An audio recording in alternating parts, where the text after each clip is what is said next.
আসসালামু আলাইকুম। এলিসাস কুকিং রেসিপিতে সবাইকে শুভেচ্ছা জানাচ্ছি। সেই সাথে আজকের রেসিপিটা দেখার জন্য আমরা ফুরিয়ে যাওয়ার আগে ঝটপট এই আচারটা তৈরি করতে পারবেন। অল্প উপকরণে এই আচারটা আমি শেয়ার করছি আজকে আপনাদের সাথে। আশা করছি সবার কাছে সহজ লাগবে। প্রতিটা রান্না সহজ করে যদি শেয়ার করা যায়, ঝটপট কিন্তু বানিয়ে ফেলা যাবে।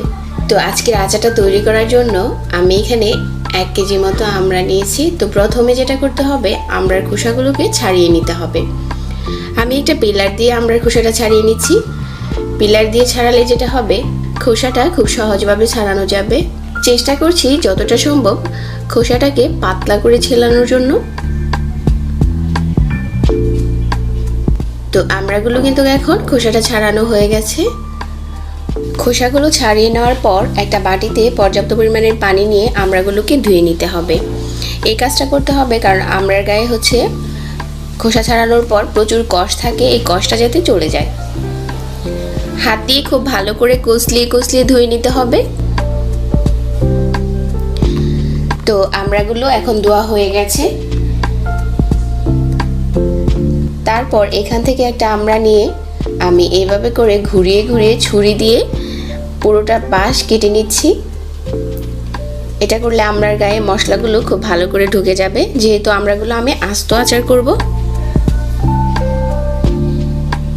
তো সবগুলো আমড়াকে ঠিক এভাবে করে কেটে নিয়েছি।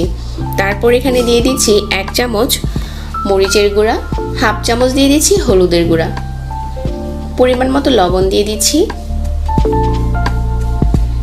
আমড়াগুলোকে খুব ভালো করে মশলার সাথে মিশিয়ে নিচ্ছি। এই কাজটা কিন্তু হাতেই করতে হবে। তো মেশানো হয়ে গেছে, একটা সাইডে রেখে দিচ্ছি। এখন আমি আচারের জন্য মশলা তৈরি করে নেব। একটা বাটিতে প্রথমে নিয়ে নিচ্ছি 1 টেবিল চামচ পাঁচফোড়ন, 3টার মতো নিলাম শুকনা মরিচ। এগুলোকে গুঁড়ো করে নিচ্ছি, আর খুব বেশি মিহি গুঁড়ো না, কিছুটা আদা ভাঙা থাকবে। 4-5টা রসুনের কোয়া নিয়েছি। 1 কাপ নিয়েছি সরিষার তেল।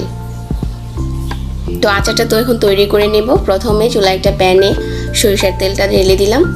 তারপর দিয়ে দিচ্ছি শুকনো মরিচ, রসুনের কোয়াগুলো দিয়ে দিলাম। এগুলোকে কিছুক্ষণ নেড়েচেড়ে ভেজে নিতে হবে। 1 চামচ দিয়ে দিচ্ছি আদা বাটা। তারপর এখানে এই আস্ত আমড়াগুলো দিয়ে দিচ্ছি। এই তেলের সাথে আমড়াটাকে কিছুক্ষণ ভাজতে হবে। কিছুক্ষণ ভেজে নেওয়ার পর এখানে আমি দিয়ে দিচ্ছি 1/2 কাপ চিনি, 1/2 কাপ দিয়ে দিচ্ছি তেঁতুলের কাঠ, গুঁড়ো করা পাঁচফোড়নটা দিয়ে দিলাম।